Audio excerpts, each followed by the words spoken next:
2026년 2월 삼성전자가 세계를 놀라게 했습니다. 업계 최초로 6세대 고대역폭 메모리를 엔비디아에 납품한 겁니다. 그런데 석 달 뒤 삼성전자 앞에 4만 명이 모였습니다. 파업이었어요. 실리콘밸리 공급망 담당자들이 긴장했습니다. 그런데 약속한 날짜에 물건이 왔습니다. 파업 속에서 어떻게 가능했을까요? 그 전말을 지금부터 공개합니다. 안녕하세요. 저는 다니엘 오브라이언입니다. 엔비디아 데이터 센터 부문 메모리 공급망 담당 부사장이죠. 이 일을 하면서 저는 한 가지 원칙을 지켜왔습니다. 공급망에서 가장 중요한 건 속도가 아니라는 거예요. 물론 빠르면 좋습니다. 그런데 빠른 것보다 더 중요한 게 있어요. 약속한 날짜에 약속한 물량이 도착하는 것. 그게 전부입니다. 저는 실리콘밸리에서 23년을 일했습니다. 반도체 공급망을 들여다보는 일이었어요. 좋은 시절도 있었고 나쁜 시절도 있었습니다. 코로나 때 반도체 대란이 왔을 때 자동차 공장들이 줄줄이 멈추던 그 시절. 저는 그때 공급망이 무너지면 어떤 일이 벌어지는지를 눈앞에서 봤어요. 그래서 저는 공급처를 고를 때 한 가지를 가장 먼저 봅니다. 위기에서 어떻게 했는가. 좋을 때 잘하는 건 누구나 합니다. 나쁠 때 어떻게 하는지가 그 회사의 진짜 얼굴이에요. 2026년 2월이었습니다. 저희 팀이 오래 기다리던 소식이 왔어요. 삼성전자가 고대역폭 메모리 4번째 세대의 최종 품질 검증을 통과했다는 거였습니다. 그것도 저희가 요구한 동작 속도인 초당 10기가비트를 훨씬 넘는 초당 11.7기가비트로요. 업계에서 가장 먼저였습니다. 저는 그 보고를 받고 팀원들과 잠깐 자리를 했어요. 기분이 좋았습니다. 오래 기다린 결과가 나온 거였으니까요. 삼성이 고대역폭 메모리 경쟁에서 뒤처졌던 시간이 있었어요. 경쟁사에 밀리고 검증이 늦어지고 시장에서 의심받던 시간이 있었습니다. 그 시간을 견디고 여기까지 온 거였어요. 저는 그날 저녁 납품 일정을 확인하면서 한편으로 생각했습니다. 좋은 시작이네. 이제 중요한 건 이게 계속 이어지는 거야. 그런데 그 생각을 한 지 채 석 달이 안 됐을 때였어요. 서울에서 소식이 왔습니다. 삼성전자 노동조합 조합원 7만 3천 명이 총파업을 예고했다는 내용이었어요. 파업 참여 예상 인원이 최대 4만 명. 한국 역사상 삼성에서 한 번도 없었던 규모였습니다. 저는 그 뉴스를 보면서 커피잔을 내려놨습니다. 4만 명. 반도체 공장에서 4만 명이 라인을 비운다는 게 무슨 의미인지 저는 너무 잘 알고 있었어요. 창밖으로 산타클라라의 아침 햇살이 들어오고 있었습니다. 우리 사무실에서 서울까지는 직선으로 10,000km가 넘어요. 그런데 그날 그 거리가 이상하게 가깝게 느껴졌습니다. 저는 팀 회의를 소집했어요. 그 자리에서 한마디를 했습니다. 지금부터 삼성 공급망을 매일 모니터링합니다. 반도체 공급망을 다루는 사람들 사이에서는 불문율이 하나 있습니다. 공급처를 절대 하나에만 의존하지 말라는 거예요. 그런데 현실은 그렇게 간단하지 않습니다. 고대역 폭 메모리는 아무나 만들 수 있는 물건이 아니거든요. 전 세계에서 이걸 제대로 만들 수 있는 회사가 몇 개 안 됩니다. 한국의 삼성전자와 SK하이닉스, 그리고 미국의 마이크론. 사실상 이 세 곳이 전부예요. 그 중에서도 저희가 원하는 사양, 원하는 속도, 원하는 수량을 맞출 수 있는 곳은 더 좁아집니다. 저는 팀원들과 함께 상황을 정리했습니다. 파업이 실제로 벌어질 경우 우리한테 어떤 영향이 오는가? 그걸 시나리오별로 짜기 시작했어요. 첫 번째 시나리오. 파업이 단기간에 끝나는 경우. 납기 지연이 일주일 이내라면 현재 재고로 버틸 수 있습니다. 두 번째 시나리오. 파업이 2주 이상 길어지는 경우. 여기서부터 문제가 생겨요. 반도체 공장은 멈추는 게 켜는 것보다 어렵습니다. 공장을 세웠다가 다시 돌리면 공정 안정화까지 추가로 2주에서 3주가 더 걸려요. 즉 파업이 2주면 실제 공급 차질은 한 달을 넘길 수 있었습니다. 세 번째 시나리오. 파업 과정에서 납기 지연이 공식화되는 경우. 이건 단순한 물량 문제가 아니에요. 신뢰의 문제가 됩니다. 우리 쪽 고객들, 즉 데이터 센터를 운영하는 회사들은 납기가 어긋나는 순간 다른 공급처를 알아보기 시작해요. 그 움직임이 시작되면 되돌리기가 굉장히 어렵습니다. 팀원 중 하나가 물었어요. 최악의 경우 대한 공급처가 있습니까? 저는 솔직하게 말했습니다. SK하이닉스가 있습니다. 그런데 우리가 원하는 사양의 물량을 단기간에 늘려줄 수 있을지는 불확실해요. 마이크론도 마찬가지고요. 팀원이 다시 물었습니다. 그러면 우리가 할 수 있는 게 뭡니까? 저는 잠깐 생각했어요. 지켜보는 거예요. 그리고 삼성이 어떻게 대응하는지를 보는 거죠. 그게 핵심이었습니다. 위기 앞에서 어떻게 하는지를 보는 것. 그게 공급처의 진짜 가치를 보는 방법이니까요. 저는 서울 시각으로 매일 아침 8시, 우리 시각으로 자정이 넘는 시간에 삼성 공급망 현황 보고를 받기로 했습니다. 파업 예고가 나온 그날부터요. 첫 번째 보고가 왔습니다. 삼성전자 최고 재무 책임자 부사장이 기업 설명회에서 공식 입장을 냈다는 내용이었어요. 파업이 벌어지더라도 전담 조직 및 대응 체계를 통해 생산 차질이 발생하지 않도록 대응하겠다. 저는 그 문장을 읽고 한 번 더 읽었습니다. 말은 쉽습니다. 중요한 건 그게 실제로 가능한가였어요. 저는 그게 어떻게 가능한지를 알고 싶었습니다. 그 답을 찾으러 저는 서울행 비행기를 예약했어요. 서울에 도착한 건 5월 초였습니다. 비행기에서 내려 입국장을 빠져나오는데 공항이 평소와 다르게 느껴졌어요. 분주했습니다. 한국 경제 뉴스를 보는 사람들이 많았고 공항 텔레비전 화면마다 삼성 관련 뉴스가 나오고 있었어요. 저는 한국어를 모르지만 화면에서 숫자들이 보였습니다. 7만 3천이라는 숫자가 반복됐어요. 삼성전자 한국 측 공급망 담당과 미팅이 잡혀 있었습니다. 수원 삼성 사업장 근처 회의실에서였어요. 우리 쪽 서울 사무소 직원이 통역을 맡았습니다. 담당자 이름은 이준혁이었어요. 40 중반쯤 돼 보이는 사람이었는데 차분했습니다. 제가 들어오자마자 먼저 말을 꺼냈어요. 멀리서 오셨습니다. 걱정이 크신 거 압니다. 저는 고개를 끄덕였어요. 솔직하게 물어봐도 됩니까? 물론입니다. 저는 바로 핵심을 꺼냈습니다. 파업이 실제로 벌어질 경우 고대역폭 메모리 납기를 지킬 수 있습니까? 이준혁이 잠깐 자료를 꺼냈어요. 저희가 준비한 게 있습니다. 먼저 한 가지를 말씀드려야 할 것 같습니다. 그가 설명을 시작했어요. 반도체 공장은 한번 세우면 다시 돌리는데 시간이 걸립니다. 그래서 삼성은 파업 예고가 나온 시점부터 이미 생산 믹스를 조정하기 시작했다고 했어요. 쉽게 말해 고부가 가치 제품인 고대역폭 메모리 중심으로 먼저 생산을 집중하고 범용 메모리 쪽을 줄이는 방식이었습니다. 파업이 오더라도 가장 중요한 물량부터 지킨다는 거였어요. 저는 그 말을 들으면서 생각했습니다.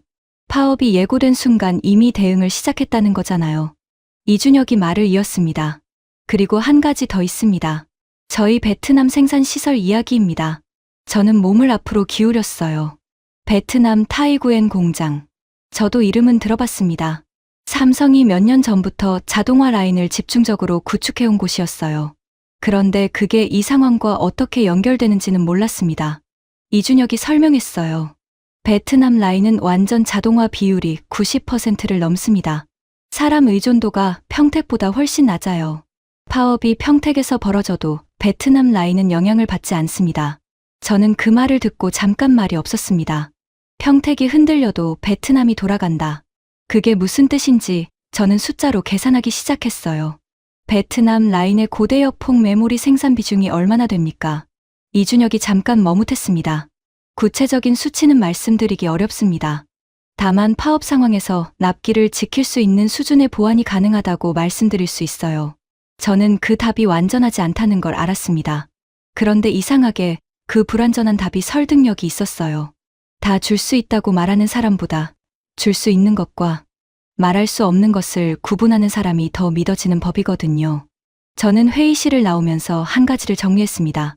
삼성은 이 상황을 갑자기 맞은 게 아니었어요. 준비가 돼 있었습니다. 미팅 다음 날이었습니다. 저는 평택 공장 인근을 직접 가보기로 했어요. 공장 안으로 들어가는 건 아니었습니다. 외부에서 분위기를 보는 거였어요. 공급망 담당자로서 현장 공기를 느끼는 건 보고서로는 알 수 없는 것들을 알게 해줍니다. 차를 타고 평택으로 내려가는 길에 통역 직원이 뉴스를 실시간으로 전달해줬습니다. 파업 개시 일정이 확정됐다는 내용이었어요. 저는 창밖을 바라봤습니다. 한국 고속도로 양옆으로 논밭이 펼쳐져 있었어요. 5월의 한국은 초록색이었습니다. 평화로운 풍경이었는데 그 끝에 세계 최대 반도체 공장이 있었어요. 평택 삼성 사업장 정문 앞에 도착했을 때 저는 잠깐 차에서 내렸습니다. 정문 앞에 사람들이 모여 있었어요.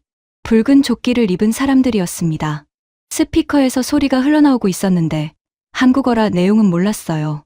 그런데 그 분위기는 알 수 있었습니다. 팽팽했어요. 저는 그 장면을 한참 바라봤습니다. 세계에서 가장 정밀한 반도체를 만드는 공장 앞에서 그 공장에서 일하는 사람들이 라인을 세우겠다고 모여 있는 거였어요. 저는 그 장면이 복잡하게 느껴졌습니다. 노동자들의 이야기가 있을 거예요. 회사 쪽 이야기도 있겠죠. 저는 그 중간에서 어느 쪽 편도 아닌 사람이었습니다. 저한테 중요한 건 딱 하나였어요. 그 분쟁이 어떻게 결론이 나든 우리한테 약속한 물량이 오느냐 안 오느냐. 그런데 그날 정문 앞에서 한 가지를 느꼈어요.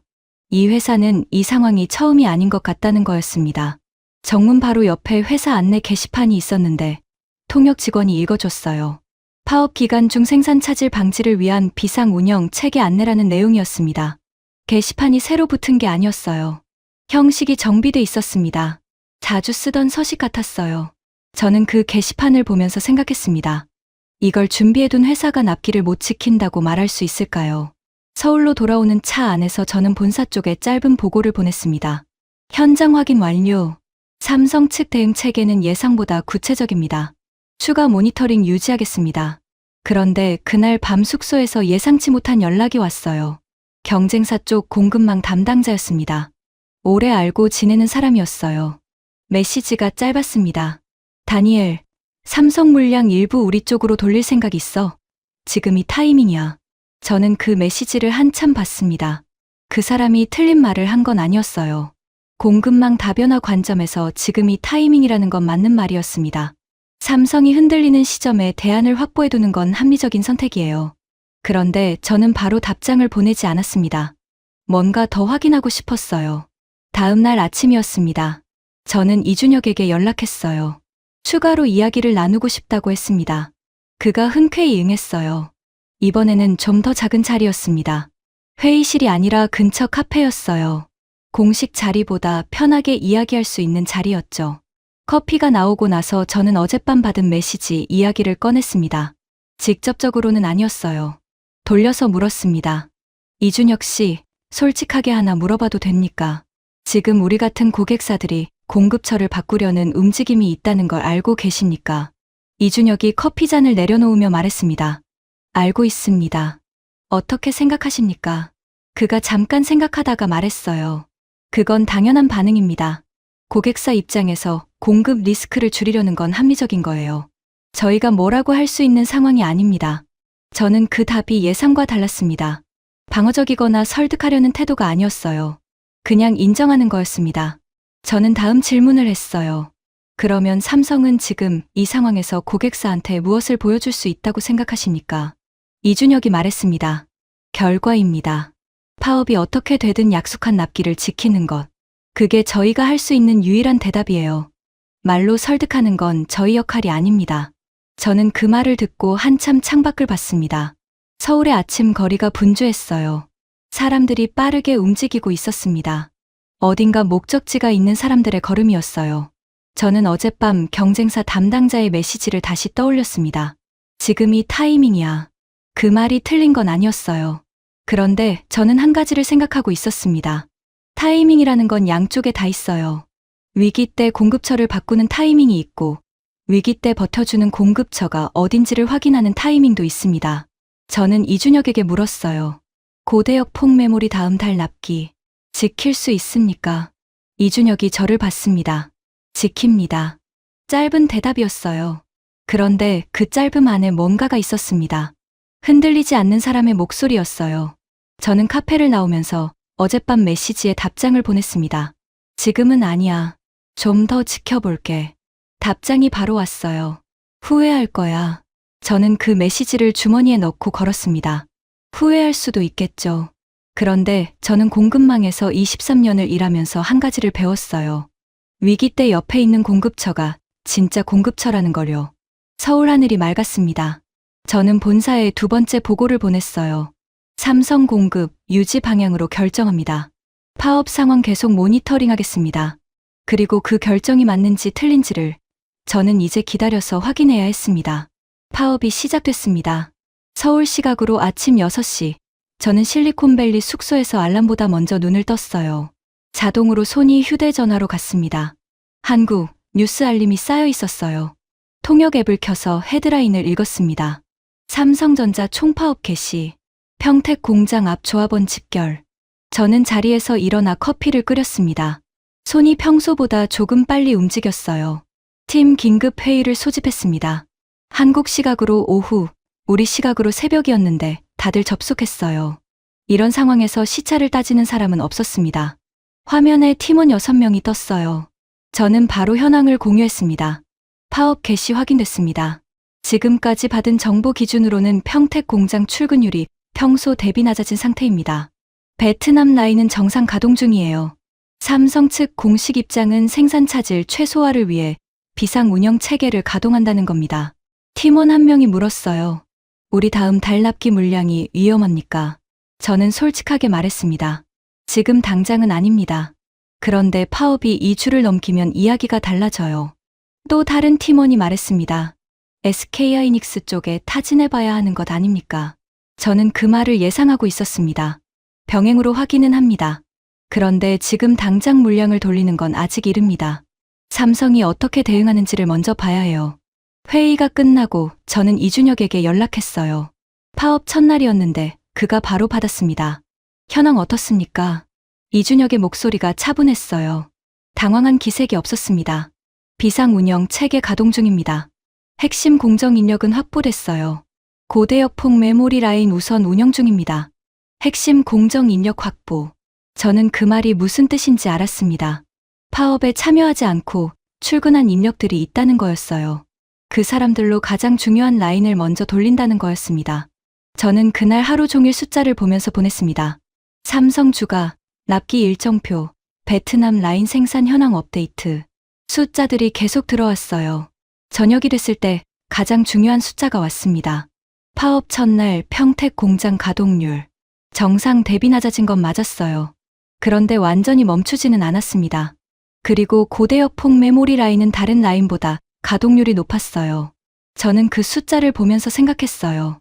이 회사는 무엇을 지켜야 하는지 알고 있구나.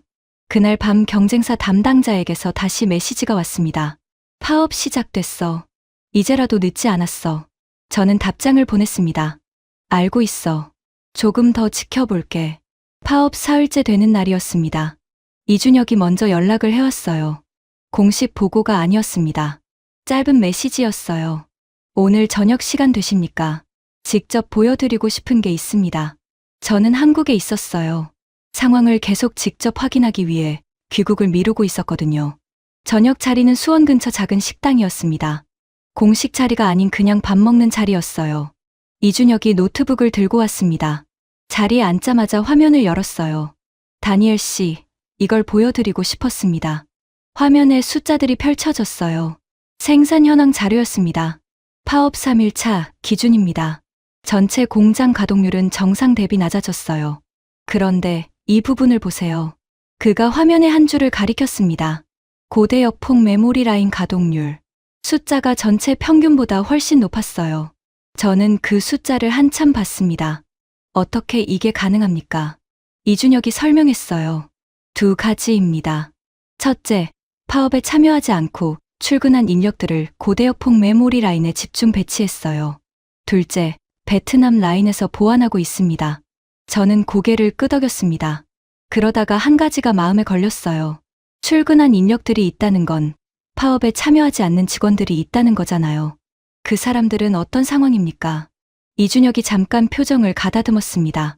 쉽지 않은 상황입니다. 파업 현장 분위기가 있으니까요. 그런데 그 사람들이 나와서 라인을 지키고 있어요. 저는 그 말이 마음에 남았습니다. 파업 현장 분위기 속에서 출근을 결정한 사람들. 그 결정이 얼마나 쉽지 않은 것인지 저는 알았습니다. 그 사람들이 나와서 고대역 폭 메모리 라인을 돌리고 있었어요. 저는 밥을 먹으면서 이준혁에게 개인적인 질문을 했습니다. 이준혁 씨는 이 상황이 어떻게 끝날 것 같습니까? 그가 잠깐 생각하다가 말했어요. 모릅니다. 솔직히 언제 끝날지 어떻게 끝날지 저도 몰라요. 다만 한 가지는 압니다. 뭡니까? 약속한 납기는 지킬 겁니다. 그건 압니다. 저는 그 말을 듣고 수저를 내려놓았습니다.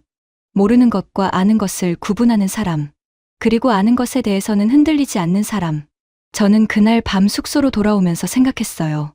이 회사에는 이준혁 같은 사람이 있구나. 그게 어쩌면 숫자보다 더 중요한 것일 수 있었습니다. 파업 일주일이 지났습니다.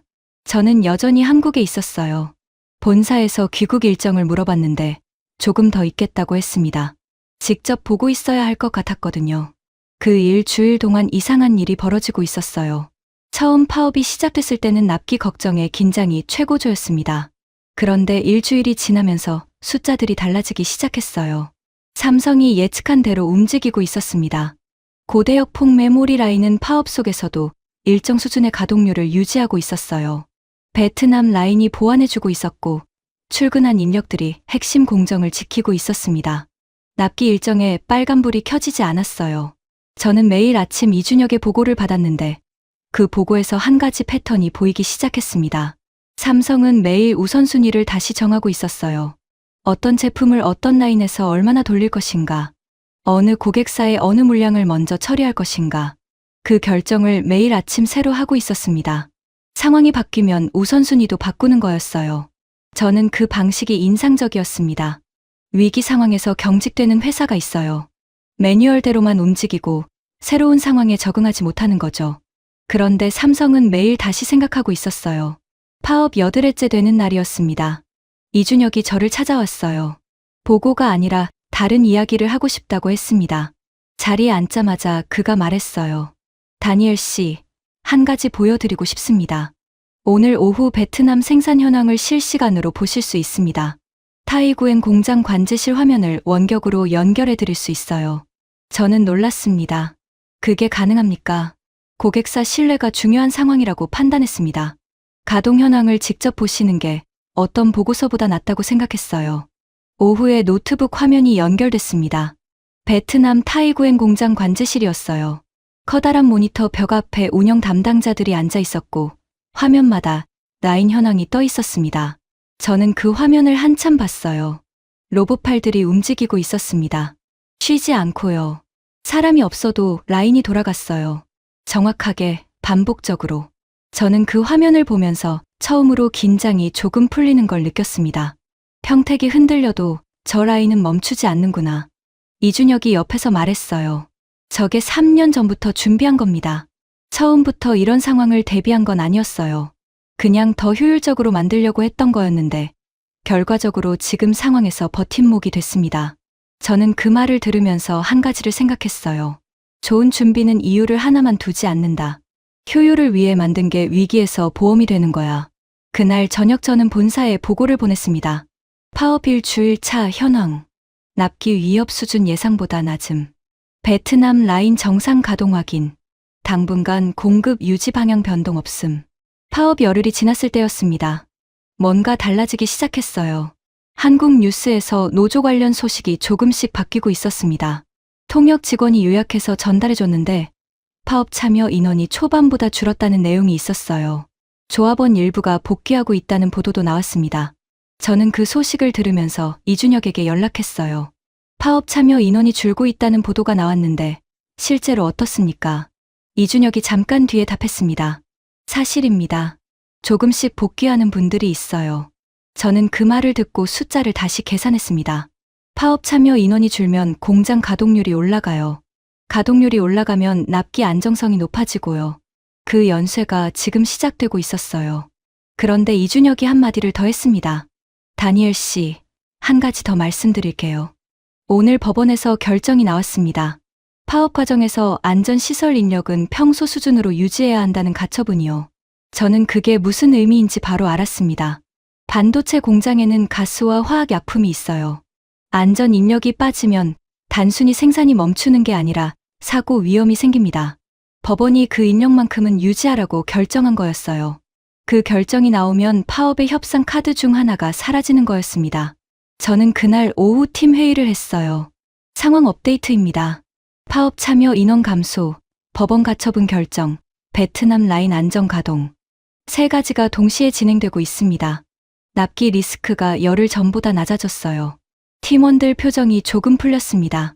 그런데 저는 한 가지를 팀에 말했어요. 방심은 금물입니다. 아직 파업이 끝난 게 아니에요. 그리고 납기를 지켰다는 최종 확인은 물건이 실제로 도착해야 합니다. 그날 저녁 한국 뉴스에서 또 다른 소식이 왔어요. 정부가 긴급 조정권 발동을 검토하고 있다는 내용이었습니다. 통역 직원이 설명해 줬어요. 긴급 조정권이 발동되면 30일 동안 파업이 강제로 멈춘다는 거였어요.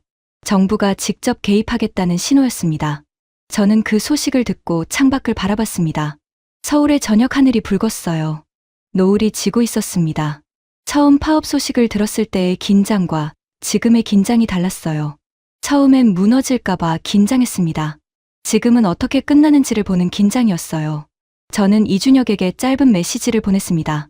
버티고 있군요. 답장이 왔어요. 버티는 게 아닙니다.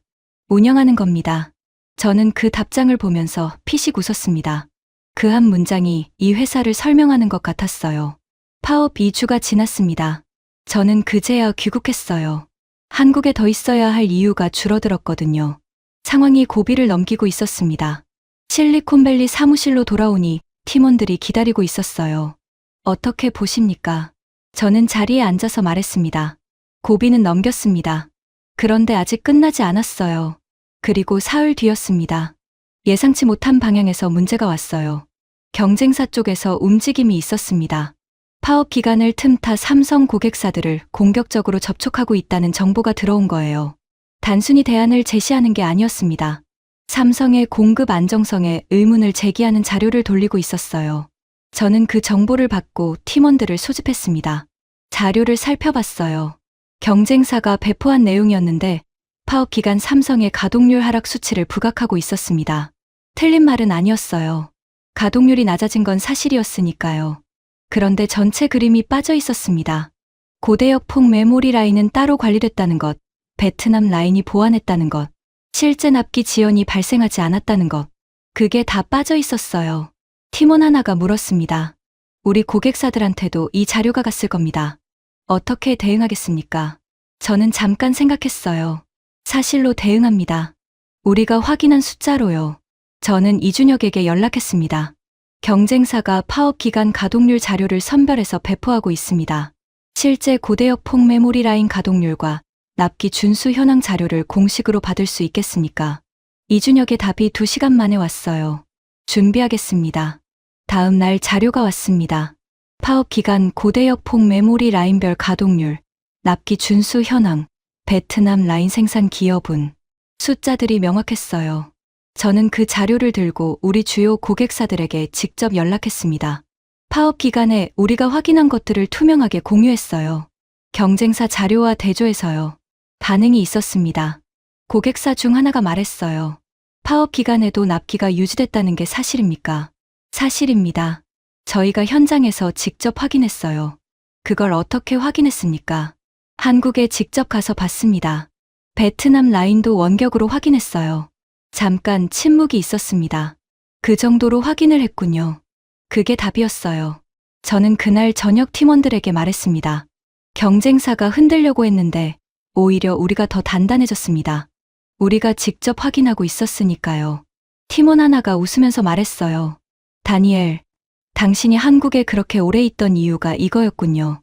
저는 고개를 끄덕였습니다. 몰랐어요. 처음에는 그냥 직접 봐야 할 것 같아서 남아 있었는데 결국 그게 가장 강력한 근거가 됐습니다. 창밖으로 실리콘밸리의 밤이 깔리고 있었어요. 멀리 불빛들이 보였습니다. 저는 이준혁에게 짧은 메시지를 보냈습니다. 자료 감사합니다. 도움이 됐어요. 답장이 왔습니다. 납기로 보여드리겠습니다. 저는 그 메시지를 보면서 생각했어요. 이 사람은 항상 말보다 결과로 답한다. 그게 이 회사의 방식인 것 같았습니다. 파업 3주가 지났습니다. 숫자상으로는 고비를 넘기고 있었어요. 그런데 저는 이상하게 마음이 편하지 않았습니다. 본사에서 연락이 왔어요. 이사회 차원에서 공급망 다변화를 검토하라는 지시였습니다. 파업 기간에 삼성 의존도가 너무 높다는 게 노출됐다는 이유였어요. 경영진이 리스크 분산을 원하고 있었습니다. 저는 그 지시를 받고 한참을 앉아 있었어요. 틀린 말이 아니었습니다. 공급망 다변화는 원칙적으로 맞는 방향이에요. 어떤 공급처도 100% 의존해서는 안 됩니다. 저도 알고 있는 거였어요. 그런데 지금 이 시점에 다변화를 시작하는 게 맞는 건지 저는 확신이 없었습니다. 삼성이 파업 속에서 납기를 지키고 있었어요. 베트남 라인이 버티고 있었고 출근한 인력들이 핵심 라인을 돌리고 있었습니다. 그걸 제가 직접 확인했어요. 그런데 본사는 그 과정보다 파업이라는 사실 자체를 보고 있었습니다. 저는 팀원들과 회의를 했어요. 이사회 지시에 대한 대응 방안을 논의하는 자리였습니다. 팀원 하나가 말했어요. SK하이닉스로 일부 물량을 이전하는 방안을 검토해 볼 수 있습니다. 지금 당장은 아니어도 다음 분기부터요. 또 다른 팀원이 말했어요. 마이크론 쪽도 타진해 볼 수 있어요. 물량이 제한적이지만 분산 차원에서요. 저는 그 이야기들을 들으면서 말이 없었습니다. 맞는 말들이었어요. 그런데 뭔가 걸렸어요. 우리가 지금 하려는 게 뭔가? 파업이 벌어졌을 때 버텨준 공급처에서 물량을 빼는 건가? 그리고 파업이 끝나고 나면 다시 돌아오는 건가? 그게 맞는 방식인지 저는 몰랐습니다. 회의가 끝나고 혼자 사무실에 남았어요. 저는 이준혁에게 연락했습니다. 공식적인 내용은 아니었어요. 솔직하게 하나 물어봐도 됩니까? 물론입니다. 파업이 이렇게 길어지면서 삼성 내부 분위기가 어떻습니까? 힘든 거 아닙니까? 이준혁이 한참 뒤에 답했어요. 힘듭니다. 솔직히 말씀드리면요. 출근하는 사람들이 버티는 게 쉬운 상황이 아니에요. 그런데 그분들이 나와서 라인을 지키고 있습니다. 저는 그게 고맙습니다. 저는 그 말을 듣고 한참을 창밖을 봤습니다. 본사의 지시와 현장의 현실 사이에서 저는 어느 쪽을 봐야 하는 건지 혼란스러웠어요. 그날 밤 잠이 잘 안 왔습니다. 23년 동안 공급망을 다루면서 저는 항상 숫자를 봤어요. 가동률, 납기율, 재고 수준. 그런데 이번에는 숫자 뒤에 있는 것들이 계속 보였습니다. 출근을 결정한 사람들, 매일 우선순위를 다시 정하는 운영팀, 버티는 게 아니라 운영하는 거라고 말한 이준혁. 그 사람들을 숫자로만 볼 수가 없었어요. 다음 날 아침이었습니다. 한국 뉴스에서 소식이 왔어요. 정부가 긴급 조정권 발동을 공식 검토하겠다고 밝혔다는 내용이었습니다. 총리가 직접 담화를 했다고 했어요. 통역 직원이 내용을 요약해줬습니다. 삼성전자 파업이 국가 경제에 미칠 영향을 심각하게 우려한다. 반도체는 대한민국 수출의 핵심이다. 노조의 정당한 권리는 존중하지만 국가 경제를 흔드는 방식의 쟁의는 받아들일 수 없다. 저는 그 담화를 듣고 생각했습니다. 한국 정부가 직접 나섰다는 것. 그게 무슨 의미인지 저는 알았어요. 이 파업이 단순히 한 회사의 노사 문제가 아니라는 거였습니다. 한국 경제 전체의 문제로 번지고 있다는 거였어요. 저는 그날 오래 앉아 생각했습니다. 본사는 공급망 다변화를 원하고 있었어요. 그건 원칙적으로 맞는 말이었습니다. 그런데 지금 이 시점에 삼성에서 물량을 빼면 어떻게 되는 걸까요? 파업 중에 버텨주고 있는 회사에서 물량을 빼는 거예요. 그게 우리한테 어떤 의미인지, 그리고 삼성한테는 어떤 신호인지, 저는 오래된 기억이 하나 떠올랐습니다. 23년 전이었어요. 제가 이 일을 처음 시작했을 때였습니다. 첫 직장 상사가 저한테 한 말이 있었어요. 공급처를 고를 때 좋은 곳이 아니라 나쁠 때 버텨주는 곳을 골라라. 그게 진짜 파트너야. 그 말이 23년 만에 다시 생각났어요. 저는 자리에서 일어나 커피를 한 잔 더 마셨습니다. 그리고 결심했어요. 본사에 보고서를 쓰기로요. 이사회의 공급망 다변화 지시에 대한 제 의견을 담은 보고서였습니다. 숫자만이 아니라 제가 한국에서 직접 확인한 것들을 담는 거였어요. 보고서를 쓰기 시작했을 때 이준혁에게서 메시지가 왔습니다. 다니엘 씨, 오늘 좋은 소식 하나 있습니다. 저는 바로 답했어요. 뭡니까? 이준혁의 답장이 왔습니다. 다음 달 납기 물량 확정 출하 준비 완료됐습니다. 일정대로 갑니다. 저는 그 메시지를 보고 잠시 눈을 감았습니다. 파업이 아직 끝나지 않았어요. 그런데 납기 준비가 완료됐다는 거였습니다. 저는 보고서를 계속 썼습니다. 그 전보다 훨씬 명확하게요. 보고서를 완성하는데 하루가 걸렸습니다. 제목은 단순하게 잡았어요. 파업 상황에서의 삼성 공급망 평가 및 향후 방향 제언. 내용은 세 부분으로 나눴습니다. 첫 번째 부분은 팩트였어요. 파업 기간 동안 실제로 무슨 일이 있었는지, 고대역 폭 메모리 라인 가동률, 베트남 라인 기여분, 납기 준수 현황, 숫자들로만 썼습니다. 두 번째 부분은 제가 직접 확인한 것들이었어요. 한국에서 2주 동안 보고 들은 것들이었습니다.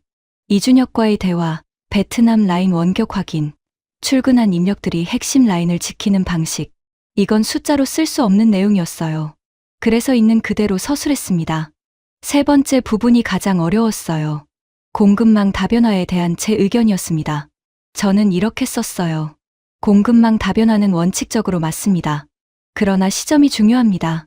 위기 상황에서 납기를 지켜준 공급처에서 물량을 빼는 것은 잘못된 신호를 줄 수 있습니다.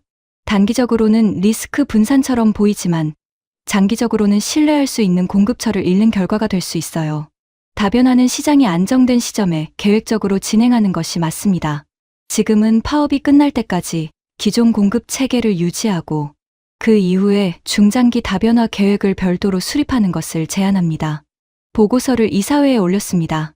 이틀이 지났어요. 이사회에서 답이 왔습니다. 보고서 검토 완료. 제안한 방향을 수용합니다. 파업 종료 이후 중장기 공급망 계획을 별도로 수립하기로 합니다. 저는 그 답을 받고 이준혁에게 연락했어요. 공급 방향 변동 없이 유지합니다. 파업 끝날 때까지요. 이준혁이 답했습니다. 감사합니다. 짧은 두 글자였는데 무게가 있었어요. 저는 그날 처음으로 마음이 편해졌습니다. 결정을 내렸으니까요. 흔들리는 게 아니라 방향이 정해진 거였어요. 그리고 사흘 뒤였습니다. 한국에서 소식이 왔어요. 노사 간 협상 재개, 파업 잠정 중단 가능성. 저는 그 소식을 들으면서 창밖을 봤습니다. 실리콘밸리의 오후 햇살이 사무실 바닥에 길게 깔려 있었어요. 끝이 보이기 시작하고 있었습니다. 파업이 잠정 중단됐습니다. 노사 협상이 재개됐고 양측이 테이블에 앉았어요. 완전한 합의는 아직이었지만 파업이 멈췄다는 사실 자체가 중요했습니다. 저는 그 소식을 들은 날 이준혁에게 연락했어요. 수고하셨습니다. 이준혁의 답장이 왔습니다. 아직 끝난 게 아닙니다. 납기가 도착해야 끝난 겁니다. 저는 그 말에 웃었어요. 역시 이 사람은 결과로 말하는 사람이었습니다. 약속한 납기일이었어요. 우리 물류팀에서 확인 메시지가 왔습니다. 삼성전자 고대역 폭 메모리 물량 입고 완료. 수량 이상 없음. 품질 검사 진행 중. 저는 그 메시지를 보고 잠시 자리에 앉아 있었습니다. 파업이 시작된 날부터 이날까지 3주가 조금 넘는 시간이었어요. 그 시간 동안 제가 본 것들이 머릿속을 지나갔습니다. 평택 정문 앞에 모인 사람들, 베트남 관제실 화면에서 멈추지 않고 움직이던 로봇팔들, 이준혁이 버티는 게 아니라 운영하는 거라고 했던 말, 출근을 결정한 사람들이 지키고 있던 핵심 라인, 납기가 왔습니다. 약속한 날짜에, 약속한 수량으로요. 저는 팀 전체에 메시지를 보냈습니다. 삼성전자 납기 완료 확인됐습니다. 파업 기간 포함 전 기간 납기 준수. 수고했습니다. 팀원 하나가 답장을 보냈어요. 다니엘, 당신이 한국에 계속 남아서 직접 확인한 게 주요했습니다. 저는 그 말을 읽고 생각했어요. 아니에요. 제가 한 게 아니었습니다. 저는 그냥 보고 있었을 뿐이에요. 실제로 납기를 지킨 건 다른 사람들이었습니다. 저는 이준혁에게 마지막 메시지를 보냈습니다. 납기 수령 완료했습니다. 약속 지켜주셔서 감사합니다. 이준혁의 답이 왔어요. 저희가 감사합니다. 흔들리지 않아 주셔서요. 저는 그 메시지를 보면서 한참 화면을 들여다봤습니다. 흔들리지 않아 주셔서. 그 말이 저한테만 해당하는 게 아니었어요. 파업 속에서 출근한 사람들한테도 매일 우선순위를 다시 정하며 라인을 지킨 운영팀한테도 버티는 게 아니라 운영하는 거라고 말한 이준혁 자신한테도 해당하는 말이었습니다. 파업이 완전히 끝난 건 그로부터 열흘 뒤였습니다. 노사가 최종 합의를 했다는 소식이 한국에서 왔어요. 구체적인 합의 내용은 알 수 없었습니다. 그건 저한테 중요한 게 아니었어요. 저는 그 소식을 들은 날 팀 전체 회의를 소집했습니다. 파업 기간에 대한 최종 정리 회의였어요. 저는 이렇게 시작했습니다. 이번 파업 기간 동안 우리가 배운 게 있습니다. 팀원들이 화면을 봤어요. 공급망에서 가장 중요한 건 좋을 때 잘하는 게 아니라는 겁니다. 나쁠 때 어떻게 하는지가 그 공급처의 진짜 얼굴이에요. 우리가 이번에 그걸 직접 봤습니다. 팀원 하나가 말했어요. 다니엘, 그러면 삼성에 대한 평가가 올라간 겁니까? 저는 잠깐 생각했어요. 올라간 게 아닙니다. 확인된 겁니다. 이전에는 좋을 때만 봤어요. 이번에는 나쁠 때를 봤습니다. 그리고 나쁠 때도 약속을 지켰어요. 그게 확인된 거예요. 그날 오후 저는 혼자 사무실에 남아서 파업 기간 전체를 정리하는 메모를 썼습니다. 업무용 메모가 아니었어요. 제 개인 메모였습니다. 23년 동안 공급망을 다루면서 제가 놓쳤던 게 있었어요. 숫자 뒤에 있는 것들이었습니다. 그 공장을 돌리는 사람들이 어떤 결정을 하고 어떤 방식으로 일하는지, 그게 결국 숫자를 만든다는 걸 이번에 처음으로 제대로 봤어요. 메모 마지막에 이렇게 썼습니다. 파업 속에서 납기를 지켰다. 그건 기술이 아니다. 사람이었다. 저는 메모를 저장하고 창밖을 봤습니다. 실리콘밸리의 저녁이었어요. 해가 지고 있었습니다. 서쪽 하늘이 붉었어요. 이준혁에게서 메시지가 하나 더 왔습니다. 다니엘 씨, 파업이 완전히 끝났습니다. 다음 분기 물량 일정 협의 시작해도 되겠습니까? 저는 그 메시지를 보고 웃었어요. 이 사람은 파업이 끝나자마자 다음 분기 이야기를 하는구나. 저는 바로 답장을 보냈습니다. 언제든지요. 그리고 이준혁 씨, 수고하셨습니다. 이준혁의 마지막 답장이 왔어요. 수고는 저희 라인에 나온 분들이 하셨습니다. 저는 그분들 덕분에 약속을 지켰습니다. 저는 그 메시지를 한참 봤습니다. 공급망에서 23년을 일하면서 처음으로 이런 생각이 들었어요. 좋은 공급처는 물건을 만드는 게 아니라 약속을 만드는 곳이구나. 삼성이 이번에 만든 건 고대역폭 메모리가 아니었습니다. 파업 속에서 지켜낸 약속이었어요. 저는 사무실 불을 끄고 나섰습니다. 복도를 걸어 나오면서 한 가지를 생각했어요. 다음에 또 위기가 오면 저는 다시 한국으로 갈 겁니다. 직접 보러요. 그게 이번에 제가 배운 거였습니다. 공급망에서 가장 중요한 건 숫자가 아니라 현장이었어요. 그리고 현장에는 숫자로 보이지 않는 것들이 있었습니다. 건물을 나서니 실리콘밸리의 밤 공기가 서늘했습니다. 저는 차 열쇠를 쥐면서 서울이 몇 시인지 생각했어요. 지금쯤 이준혁은 퇴근하고 있겠죠. 아니면 아직 사무실에 있을지도 몰라요. 그 사람은 파업 기간 내내 자리를 지켰으니까요. 파업이 벌어졌습니다. 세계 최대 반도체 공장 앞에 4만 명이 모였어요. 전 세계 공급망 담당자들이 긴장했습니다. 납기가 흔들릴 거라는 분석이 쏟아졌어요. 그런데 약속한 날짜에 물건이 왔습니다. 오늘 이야기의 핵심은 그게 어떻게 가능했냐는 거예요. 기술 이야기가 아닙니다. 파업 속에서 출근을 결정한 사람들, 매일 아침. 우선순위를 다시 정한 운영팀, 버티는 게 아니라 운영하는 거라고 말한 사람들.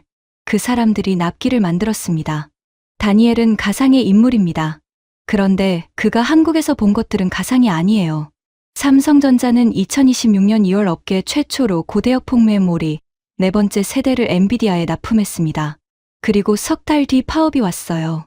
그 파업 속에서 납기를 어떻게 지켰는지 그 이야기를 오늘 드렸습니다. 좋은 공급처는 물건을 만드는 곳이 아닙니다. 약속을 만드는 곳이에요. 대한민국 삼성이 이번에 만든 건 반도체가 아니었습니다. 위기 속에서 지켜낸 약속이었어요. 오늘 이야기가 여러분께 닿았기를 바랍니다. 해외 감동 대한민국이었습니다. 구독과 좋아요는 다음 이야기를 만드는 힘이 됩니다.